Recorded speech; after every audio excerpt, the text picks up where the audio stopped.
సభా సరస్వతికి సాధువాదాలు.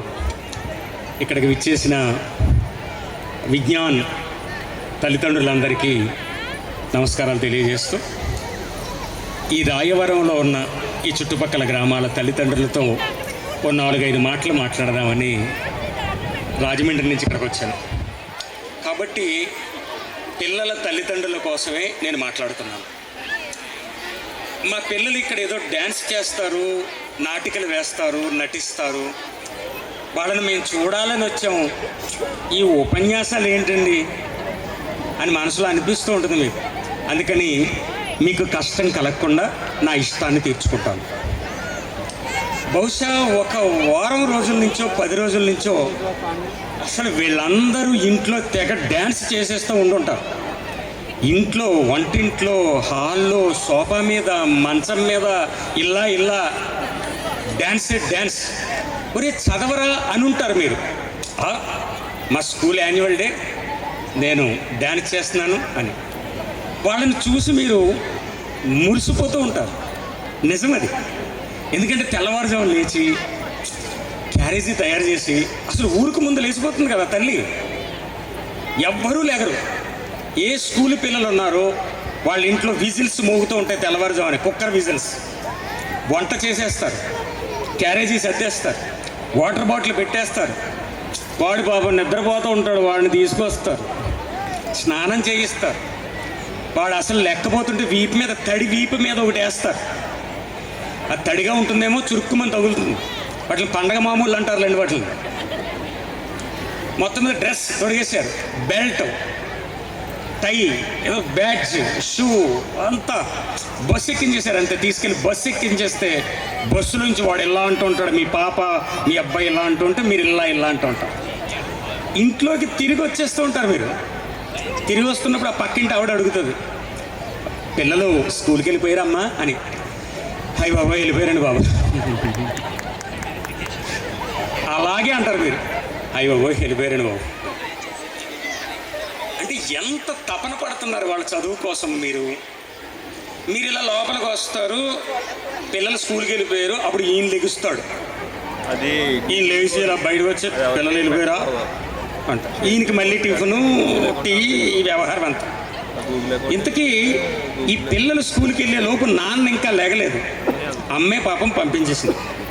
సాయంత్రం బస్సు లేదా వ్యాను లేదా ఆటో మీ రోడ్డు మీద, మీ ఇంటి దగ్గర రోడ్డు మీద ఆగేసరికి రెడీగా ఉంటారు మీరు. వాడు అలా దిగుతాడు. పాపం అమ్మాయి అయితే ఇలాగ జడలు వేసి ఫ్లవర్స్ పెట్టి పంపించుంటారు, వాళ్ళు ఇలాగ వేసుకుని వస్తారు. అదే అబ్బాయిలు అనుకోండి, ఇలా పట్టుకుని వస్తుంటాడు వాడు, మీరు చూసారో లేదు. వాడి బ్యాగ్ మీరు తీసుకుంటారు, మీరు తగిలించుకుంటారు. అంతరిక్షంలో చంద్రమండలానికి వెళ్ళేలా వ్యోమగామిలో ఉంటారు మీరు. వాళ్ళ బ్యాగ్ తీసుకుంటారు, ఇంట్లోకి తీసుకెళ్తారు. కదా ఏదో తినిపిస్తారు వాళ్ళ చేత. అమ్మ నీ మొబైల్ ఒకసారి లగి అంటాడు. కాసేపు ఆ మొబైల్ చూస్తాడు, తర్వాత భోంచేస్తాడు, లేకపోతే చదువుకుంటాడు, పడుకుంటాడు. అప్పుడు ఈయన ఇంటికి వస్తాడు. పిల్లలు పడుకున్నారా అంటాడు. నేను ఇక్కడ 2 అంశాన్ని ప్రస్తావన చేస్తున్నాను. పిల్లలతో అమ్మే ఎక్కువ గడుపుతోంది, మరి నాన్న? ఇది పెద్ద ప్రశ్న. మీ గుండెల మీద మీరు చేతులు వేసుకుని ఆలోచించండి. మీ పిల్లలతో, నాన్న విషయంలో మీ పిల్లలతో మీరు ఎంత సమయం గడుపుతున్నారు ఒక రోజులో? వాళ్ళతో మీరు ఏం మాట్లాడారు? వాళ్ళ స్కూల్లో విషయాలు చెప్తున్నప్పుడు మీరు ఏమి విన్నారు? మీకు తెలియకుండానే వాళ్ళు పెరిగిపోతున్నారు వాళ్ళు. ఎందుకంటే మర్రి విత్తనంలో మహావృక్షం దాగి ఉంటుంది. మీ పిల్లవాళ్ళు ఏ మహత్తరమైన శాస్త్రవేత్తో, లేకపోతే ఏ డాక్టరో, లేకపోతే యాక్టరో, ఇంజనీరో దాగి ఉన్నాడు. అది మీకు తెలియదు. ఎందుకంటే అతను ఏం అవ్వాలనుకుంటున్నాడో అతను అదే అవుతాడు. మా కృష్ణారెడ్డి గారిని వాళ్ళ నాన్నగారు, మన ఊరిలో నువ్వు డాక్టర్ అవ్వాలా అని అనుకున్నారు. అంచేత చాలా అందమైన ఒక పంట పొలాల్లో ఒక హాస్పిటల్, ఆ పందలపాక వాతావరణంలో ఆయన అక్కడ సేవలు అందిస్తున్నారు. నిజమే కదా అది. అంటే వాళ్ళ నాన్నగారి ఆలోచన అది. వాళ్ళ నాన్నగారు ఆయన డాక్టర్ అవ్వాలనుకున్నారు, ఆయన డాక్టర్ అయ్యారు. మా నాన్నగారు నేను గొప్ప వ్యవసాయదారుని అవ్వాలనుకున్నారు, నేను తెలుగు మాస్టర్ని అయ్యాను యూనివర్సిటీలో. చూసారా, మనం అనుకున్నవన్నీ అలా జరగవు. ఎందుకంటే వాళ్ళది చాలా గొప్ప బాల్యం. వాళ్ళకి ఏమీ తెలియదు, ఇంకా ఆ తెలియని బాల్యంలో ఉంటారు. ఖలీల్ జిబ్రాన్ అని ఇంగ్లీష్ మాస్టర్లు గిబ్రాన్ అంటారు, నేను జిబ్రాన్ అంటుంటాను. ఖలీల్ జిబ్రాన్ అని చాలా గొప్ప కవి. ఆయన బాల్యం గురించి ఒక చోట రాస్తూ, మీ పిల్లల బాల్యం గురించి, చిన్నప్పుడు నేను పుట్టినప్పుడు మా అమ్మకి పాలు సరిపోలేదు, మా దాది చేత ఇప్పించింది.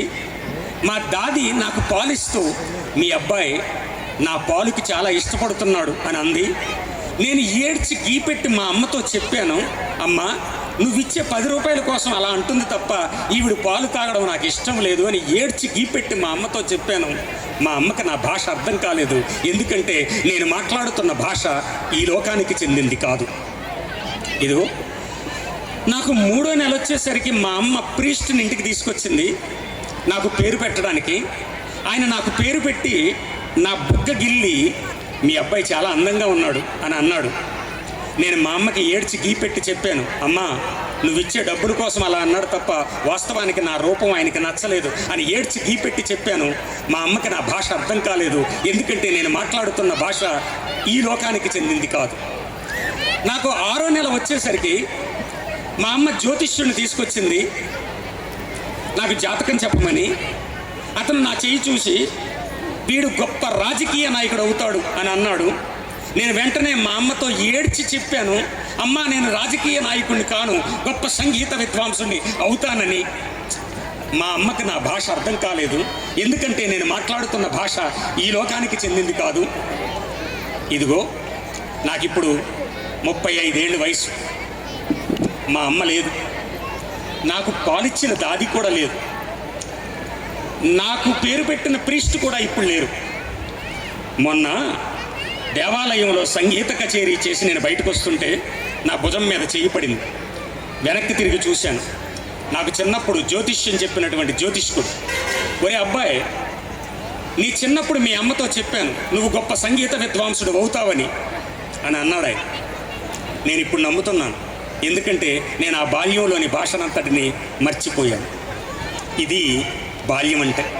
వాడికి ఏం తెలియదు, ఇంకా వాడు స్కూల్కి వస్తూ ఉంటారు, ఇక్కడ నేర్చుకుంటూ ఉంటారు, ఇంటికి వస్తూ ఉంటారు, అనేకమైన ఆలోచనలు ఉంటాయి. వాళ్ళతో కాసేపు మాట్లాడండి. టీచర్ గురించి చెప్తారు, మా శాశ్వని మేడం గారు అని చెప్తూ ఉంటారు, మా ప్రిన్సిపల్ మేడం గారు అని చెప్తూ ఉంటారు, మా అమ్మిరెడ్డి సార్ షర్ట్ వేస్తారు అని చెప్తారు. వాళ్ళు వినండి ఒకసారి, వాళ్ళు ఏం చెప్తున్నారు, వాళ్ళ బ్యాగ్ చూడండి, వాళ్ళ పుస్తకాలకు అట్టలు వేయండి, వాళ్ళు మాట్లాడింది వినండి, వాళ్ళకి కొంత సమయాన్ని ఇవ్వండి. నేను ఒక మాట చెప్పనా, వాళ్ళకి చాలా ఖర్చు పెట్టాలని, వాళ్ళకి మంచి బట్టలు తొడగాలని, వాళ్ళకి ఫీజులు చెల్లించాలని, వాళ్ళు చాలా గొప్పవాళ్ళు కావాలని, వాళ్ళకు ఇంటి స్థలం ఉండాలని, ఒక ఇల్లు ఉండాలని, ఇవన్నీ మీరు ఆలోచిస్తూ ఉంటారు. మరి అన్ని వాళ్ళ గురించి ఆలోచిస్తున్నప్పుడు వాళ్ళతో గడపాల్సిన బాధ్యత కూడా మీకుంది కదా. నేను ఇక్కడ ఒక మాట చెప్పనా, మీకు కొద్ది బాధ అనిపిస్తుంది. మీరు సమయం ఇవ్వకపోతే మీ పిల్లలకి సమయం ఇచ్చే వాళ్ళను వెతుక్కుంటారు, ఆ ఛాన్స్ మీరు ఇవ్వద్దు. మీరు సమయం ఇవ్వకపోతే పిల్లలకి సమయం ఇచ్చే వాళ్ళను వెతుక్కుంటారు. Note this point. మీరు మీ పిల్లలను ప్రేమించకపోతే ఆ ప్రేమ ఎక్కడ దొరుకుతుందో వెతుక్కుంటారు, ఆ ఛాన్స్ మీరు ఇవ్వద్దు. ఎందుకంటే ఆ తర్వాత మళ్ళీ మీరు బాధపడతారు. బాధపడడానికి మనకు అర్హత లేదు.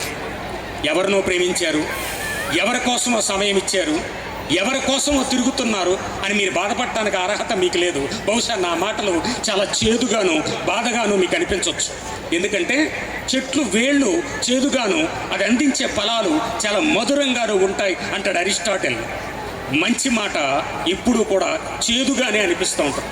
కాసేపు గడపండి, వాళ్ళ మాటలు వినండి, వాళ్ళ డ్యాన్సులు చూడండి, వాళ్ళ సరదాలన్నీ వినండి. బాల్యం చాలా గొప్ప. ఈ రాయవరం లాంటి ఒక పల్లెటూరులో పిల్లలకి గొప్ప విజ్ఞానంతో పాటు వివేకం అందించాలి, నాలెడ్జ్ అండ్ విజ్డమ్. ఈ స్కూల్కి ఆయన పెట్టిన పేరు విజ్ఞాన్. విజ్ఞాన్ అంటే జ్ఞానము, వివేకము అంటే దానివల్ల వచ్చేటువంటి, ఆ రెండింటికి చాలా తేడా ఉంది. చాలా ఎక్కువ మంది ఏమనుకుంటారంటే విజ్ఞానము వివేకము ఒకటే చెప్పని. నాలెడ్జ్ వేరు, విజ్డమ్ వేరు. దానికి మీకు ఎగ్జాంపుల్ ఇస్తాను ఇప్పుడు, ఎందుకంటే ఈ స్కూల్ పేరు విజ్ఞాన్ కాబట్టి. అలాగే వీళ్ళిద్దరూ డాక్టరేట్స్ కూడా, డాక్టర్ అమ్మిరెడ్డి గారు, డాక్టర్ శాశ్వేని గారు చాలా మంచి విద్యావంతులు.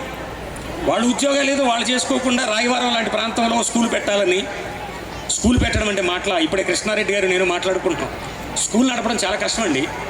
చాలామంది తల్లిదండ్రులకు సమాధానాలు చెప్పాలి, వాళ్ళందరినీ కూడా సంతృప్తిపరచాలి, పిల్లలందరినీ తీర్చిదిద్దే ప్రయత్నం చేయాలి, సౌకర్యాలను ఇవ్వాలి, మాస్టర్లకి జీతాలు ఇవ్వాలి. ఒక స్కూల్ నడపడం అంటే చాలా కష్టమైన పని. ఊరికనే మనం మాట్లాడతాం ఇలా ఉంది అలా ఉంది అని చెప్పేసి. అందుకని ఒక సాహసం రాయవరంలో అటువంటి స్కూల్ పెట్టడం, ఇంత అద్భుతంగా నడపడం, బహుశా ఇదే మొదటి వార్షికోత్సవం అని కూడా అన్నారు ఆయన. ఇంతమందిని ఇక్కడ ఓ చోట కూర్చోబెట్టడం. మళ్ళీ మన విషయంలోకి వద్దాం. విజ్ఞానం వేరు, వివేకం వేరు. ఇది కొద్ది జాగ్రత్తగా వినండి. మనోజ్ దాస్ అని చాలా ఇంగ్లీష్ ఫేమస్ రైటర్. ఈ మనోజ్ దాస్ ఒక కథ రాశాడండి. అది చాలా మంచి కథలు రాసినవాడు. తెలుగు మాస్టర్ కదా అని చేతని కథ చెప్తున్నాడని మీరు అనుకుంటారు. కథ మన జీవితాన్ని మారుస్తుంది. ఒక మామిడి తోట ఉంది, దాన్ని కాపలా కాస్తున్నాడు ఓ ముసలాయన. సాధ్యమైనంత వరకు 10 రూపాయలు 20 రూపాయలు ఇవ్వడం కోసం ఓ ముసలాయన పెట్టారు. ఆయన ఒక తాటాకు తీసుకుని ఒక కర్ర ఇచ్చుకుని ఇలా కొడుతున్నాడు. ఎందుకోసం? పక్షులను ఎగరగొట్టడం కోసం. లేదా ఒక రేకు డబ్బా తీసుకుని ఇలా కర్రతో కొడుతున్నాడు, పక్షులను ఎగరగొట్టడం కోసం. తోటంతా తిరుగుతున్నాడు. కింద పడిపోయిన ఒక మామిడి పండుని ఒక చిలుక తింటోంది.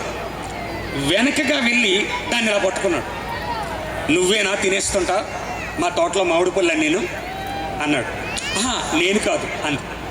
అది మాటలొచ్చిన చిలక అన్నమాట. అంటే చెన్నై సూరి గారి చిలక అన్నమాట. చెన్నై సూరి పంచతంత్రం కథల్లో జంతువులన్నీ మాట్లాడుతూ ఉంటాయి. ఎందుకంటే మనుషుల పేర్లు పెడితే తిడతారు కాబట్టి జంతువుల పేర్లు పెట్టి సమాజాన్ని అత్యద్భుతంగా సంస్కరించిన వాడు చెన్నై సూరి. నీతి చంద్రికలో మిత్రలాభం మిత్ర